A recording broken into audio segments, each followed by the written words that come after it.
the first time. It was at FIPA at Biarritz. Yes. Can you tell me about that project? The film that you were there with? You know, that film, Stronger Than a Bullet, you know, I grew up during the war between Iran and Iraq, so that exact train that is in the film, and you know, that the film is about this war photographer that he was working as a propaganda tool for Iranian regime to, in some way, attract the children to war. With this because they tried by their art and their images create a beautiful world after death, and it was in martyrdom that they called that. So many children, they escaped from school and their home, they fled and they went to the front line and they died as a martyr because they were promised to have a better life after death. So it is exact the time that I grew up. If I was a boy, maybe I was one of them. So I was the witness at many of my childhood friends that were sent to the front line and their dead bodies was sent to home. But I didn't talk about this directly, about my own experience. So I tried to find who was the reason of this mass propaganda, of this propaganda machinery in all the land that many children just joined the war. And I found him, and I followed. Today he feels that he has been the handle of a knife, and he has killed, or he has sent these boys to their graves. And also he realized it in the film. Yeah, because he dreamed also to be a martyr. He was, and now today he understands that this war was for nothing, and he's ashamed of himself. So I think that I thought that it's very interesting process to follow him to these war zones, and to see his memories and how he's seeing this today. It was amazing experience because this exact train was it was a train that I took when I was just 8-9 years old to flee from home to this town that I was located with my family to escape war, mass bombing that was happening.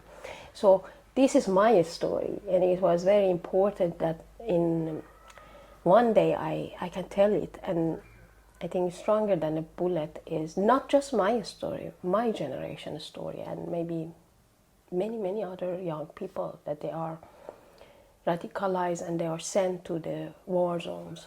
And what I try to do in my documentary practicing is not just to make a film to be screened in the cinema or to be just screened in festivals as a film to have audiences to sell or to be, is also in some way creating questions. So, and creating and in some way have impact. And because I am coming from a background that I can say that it was very difficult childhood. And now I'm okay today with that, but I try to pack this trauma, this melancholy with the narration, to create art and film. And I think even in documentary filmmaking, that many people think that it's just going in a place. No, I exist in some way. My memories, my reflections, my experiences in life is also with these people. Yeah. And because most of the people ask, are you afraid? Why you choose? Why you have so good in Sweden? You have passed this life in Iran, coming here, and you're safe. But something is lost. Something is left there. This is why that I cannot stay here, and I think I'm finding myself. It's like that I am in different pieces, in different part of the world, and I'm traveling to, in some way, gather them and make my puzzle complete. this is something that I found in my life. This is why that I'm traveling to see different people, because some part of me is there, is left there. And every time that I am in some place, I talk to people, I think it's me. Their stories is my story. So this guy's story, exact, even that I was against the act that he did during the war between you. I was a person that I asking why your photography was published in school books to send children to the war. My friends, my childhood was destroyed by this mass propaganda that happened in Iran. All the children are traumatized today.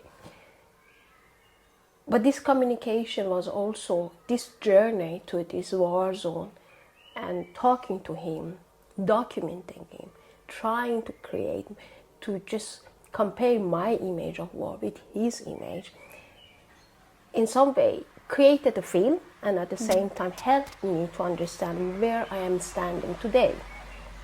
To understand better what happened, at see that with a more total image, create a total image, more complete this puzzle. This is the experience that I had with this film, and it was amazing. It was not just a film about him, it was a journey for me, because all those years I had tried to forget what had happened to me. All those years I had, it was like a therapy process for me. How come you think now was the time for you to go into it? What happened for you to? Dreams, actually. It's dreams and the moment of the reality that you think you come back to your memories and you say, I have to be, I have in some way confront these moments. Because for many years I remember I had these dreams that this aircraft was coming to bombing us, even in Sweden. And I see a very big iron body of this airplane that coming and passing my face. So I am laying down and it's passing so close to my face that I can see myself in the reflection of this metal body. And I'm tired. I have to see what is the answer for myself. It's okay, I knew that is a propaganda, I knew that the government is using the children for what, but I was asking myself how you can really find myself in this context, in this, and I wanted to make a map of all these memories. So I didn't act like that. I did a self-therapy also by making this film. I didn't act like this, that I wanted to see myself in this context. After 30 years, I went back to exact this region that I was living. I saw my home was destroyed. I saw all this area, all this alley.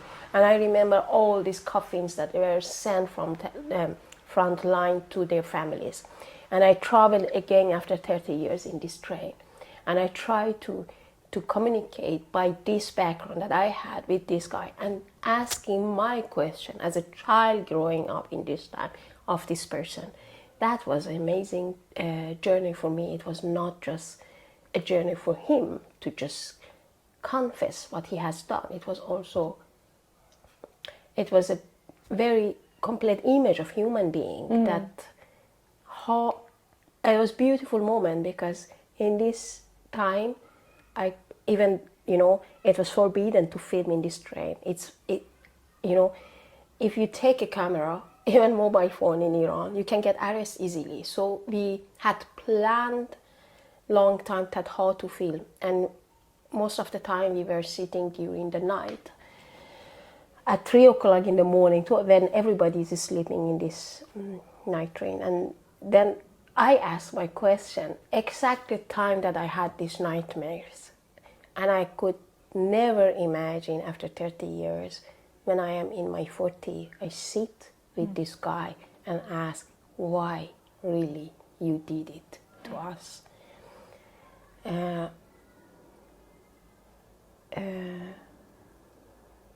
So it was asking for redemption for him was really peaceful for me in some way, because in some moment I forgot my anger. I became more a human being behind the camera, just not judging him. And I started, because I had this, rage that why these people did to all generation. And after that I tried to really analyzing him, understanding his word. He was brainwashed. He was a young man and that was brainwashed by all this slogan and all this religious, propaganda as well. So he really thought he was. Yeah. And it was very, very interesting journey for me, this film. After I would never forget also the images and how you could. Yeah, it was very difficult to film this project. Of bullets and It was amazing. We went to the landscape that it was like 1,000 of this, it's in millions, and 1,500 in few days were massacred there in this very limited place. And he say, why nobody talk about that? You could see the bullets, grenades. If you search, if you digging inside the sand, sorry, you could even see the bones. And I say, this place is so ugly.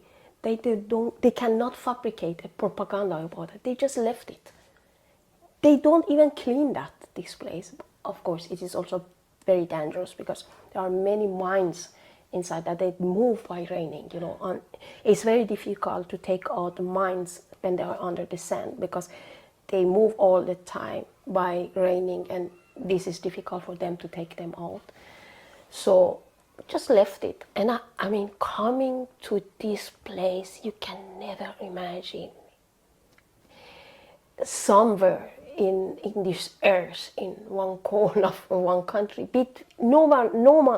I can say no man's land, because I couldn't really understand. I am in Iraq or Iran. My phone showed I'm in Iraq, but I was not in Iraq because I could see the border.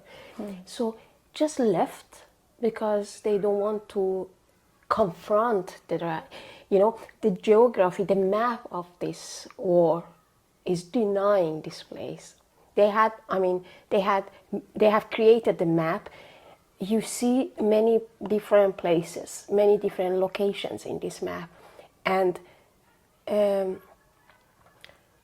all these places that have a color or have a name, something has happened, a successful war operation or a glory, something that they are proud of that. But this exact part doesn't exist.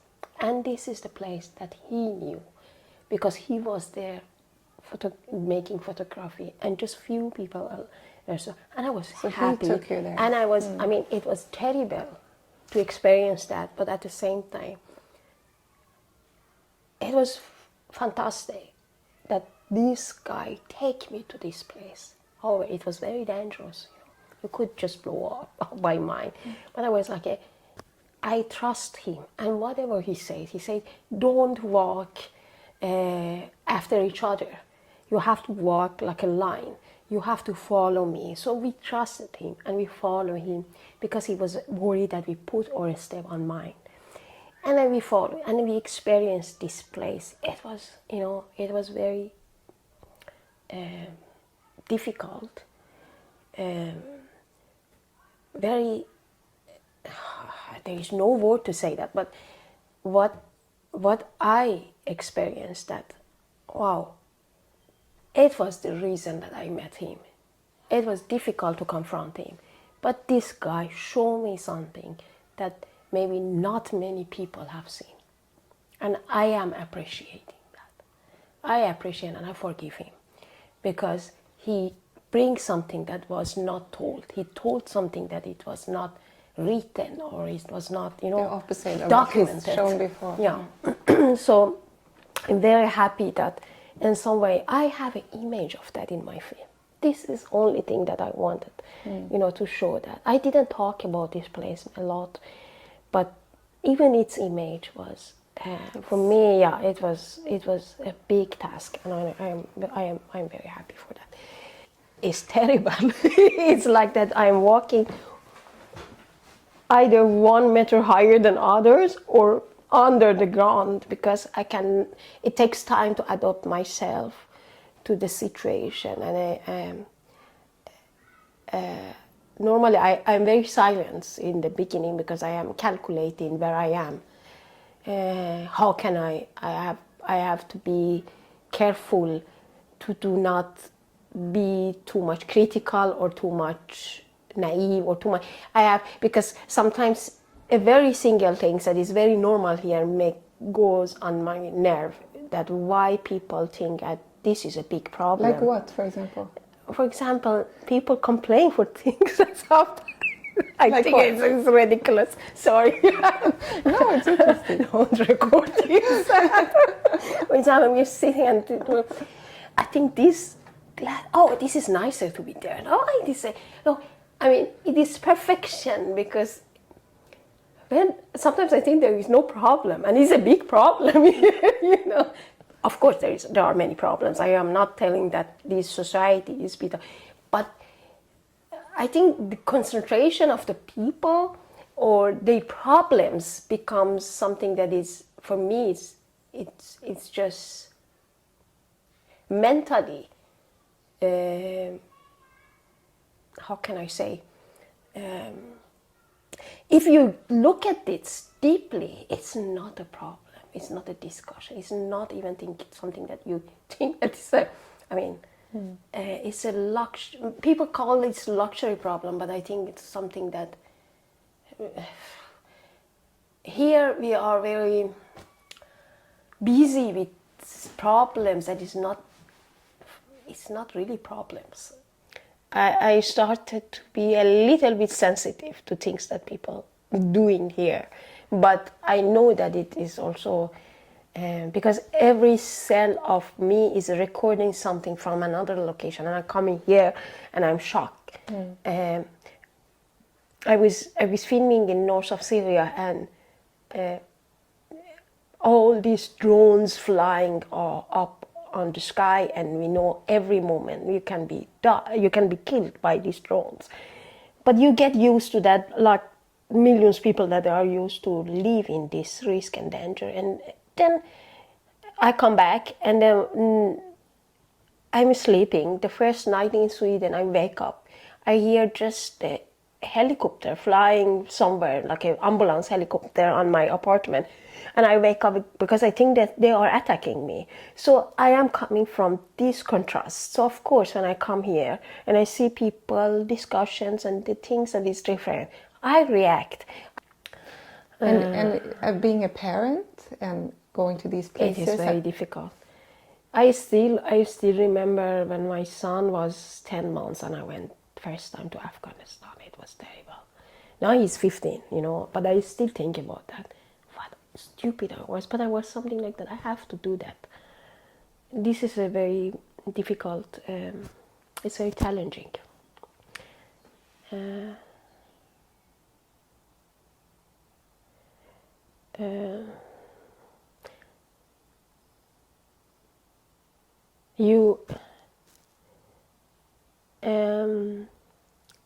I have lost my role, my roots to the rest of the world. Sometimes I am the mother of my son, but I can be mother of another child.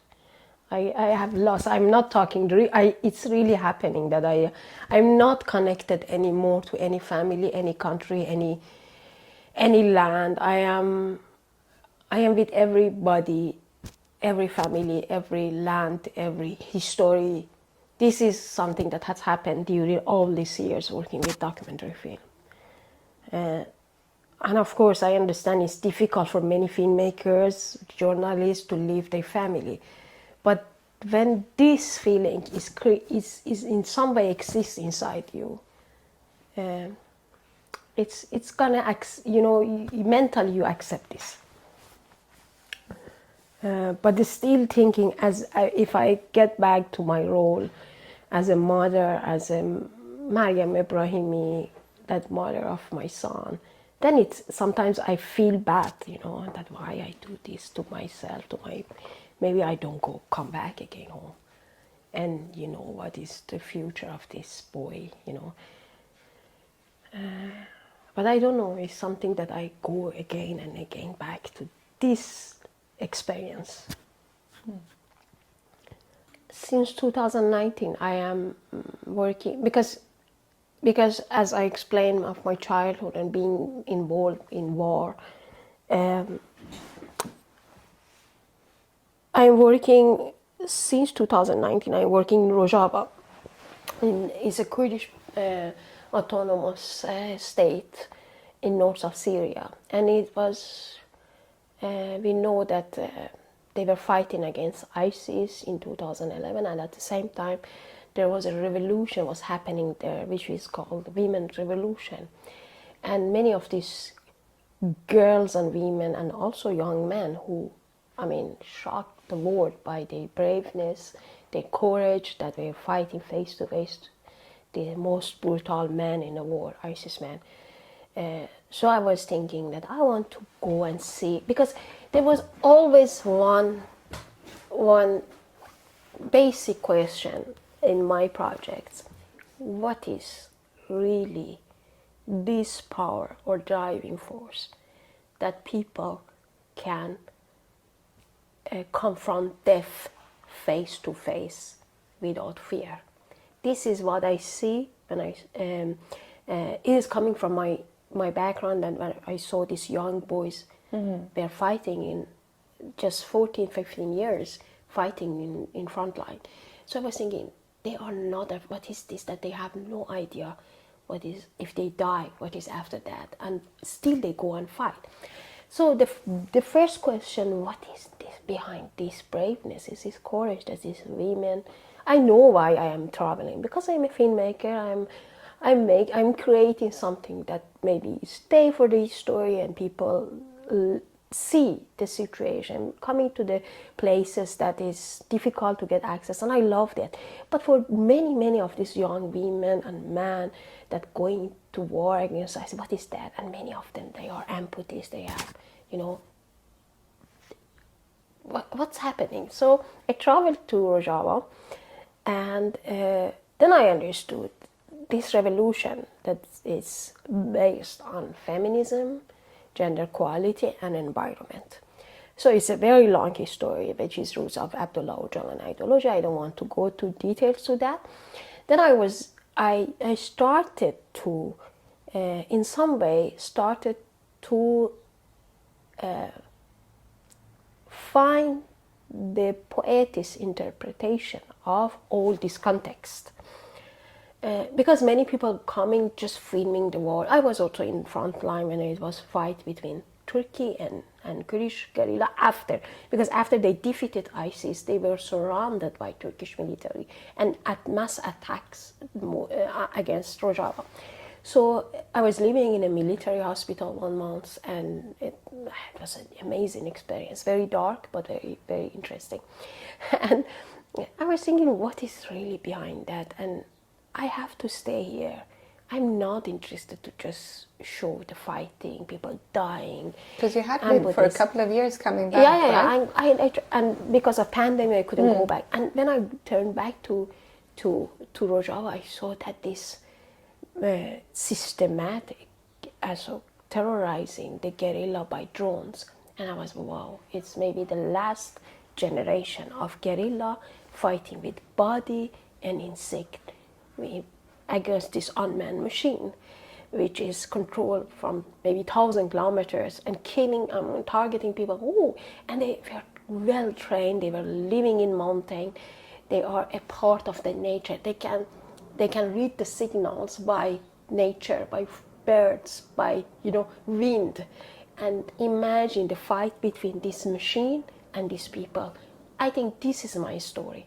I don't care where are they from. They're Kurds, because we are living in a time of this digital machine and man machine and AI and all these things that are happening. And these people coming from nature and with a simple Kalashnikov fighting against these big enemies. So I was thinking, and every day, many of them were attacked. If they survive, many of them were amputees. So then I found that every step of their land is occupied. It's just like, for me, was a metaphor of their body that is amputees, and they are losing a part of body. It's like 1 meter of their land, because they are trying in each price to save their land. They want to keep it. And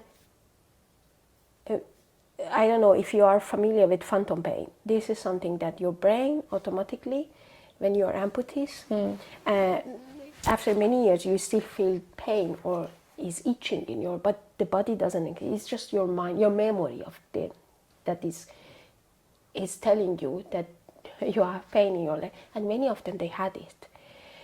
So I used this concept, the phantom pain, that they are every day. We have this as a metaphor of the pain that they have in their collective memory of losing their land. So this is why the title of the film is The Phantom Pain of Rojava. And Rojava is the land, this imaginary land, this map that they have created, but every day is in danger that it doesn't exist anymore. So this is the next film that is about, the fighting of these people against a monster that is coming, and they don't know what is that. And it's drones, and at the same time, it's the story of human being that wants to be remembered, survive, because you know that Kurds have never been, since 100 years they have been denied as a group of people, like a folk, and their rights is systematically denied in 4 countries that they are located. And in Rojava was the first time that they are going to be autonomous, that they are going to, and regardless what this is their ideology, what they are fighting for, that there was a beautiful mobilization.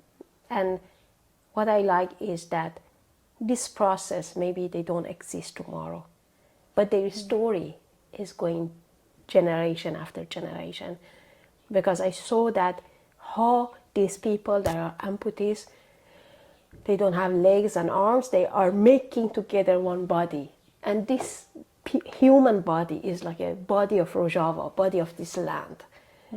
So I wanted to show that as a metaphor of human being fighting for existence, to be told, to be remembered. The last time that I was in north of Syria, in Rojava, I was in 4 funerals in Rojava, and all they happened when I was there. 5 weeks I was there, 4 weeks I was there, and it was attacked by drones. So it was also a big risk for me, but it was so tragic to be there and see this, all these moments, seeing the families, children, the moment that they leave these bodies in this soil, and it's so difficult, and at the same time it's beautiful, because they think that they are burying their deers in this land, and they are planting their roots in this land, And I see that how with respect and like a ritual they are burying this body, because we don't have this sense that how is to do not have a land, Our generation before us have been buried in this land. We know that my grandmother is buried in Iran. Your grandparents may be buried somewhere in this world. But to do not have a land, it's like planting the roots of these people, the history of these people in this land. And I was like, wow, it's not a funeral, it's a ritual, it's a part of resistance to bury these martyrs that they call also martyrs in this land, because they want that the history say that they existed. However, the Turkish army systematic attacked this cemetery and take out the bones and dead bodies and just destroy all these graves, because they don't want that the people remember me. All traces of them is erased in this land. So you see something that is, you are not familiar with that human being doesn't want to vanish, doesn't want, even your body died, they want their history, their memories existed. And I wanted to document this. I wanted to show, even if they forget, even if they vanish, if all die or all these drones, my films gonna witness one day that they have fought for their land, for their history. So this is why that I'm coming back here and I'm like, wow, I cannot sit. I cannot sit. I'm coming to somewhere that is like another planet. This is something that stay with me, all the time, and it's difficult to coming out from that. I try to talk to people, but it's also difficult to explain what I have experienced. It's because it's very touching when you see that how people, gather together, and the sky, the battlefield has shifted from the ground to the sky, You have to all the time look at the sky. Where is this monster that is coming, targeting me? Yeah, it's very difficult situation. But it's also, I try as a filmmaker as way. I read it in another way, to just show the resistance, to show. I'm a very positive person, optimist person. Even that I'm working in a most terrible situation, I also see hope. I also see resistance. I see the fighting, and I want to reflect that we have such a beautiful potential of fighting for life, for our history, for memories, for our our existence. Yes. Sorry, I talk a lot. Thank you.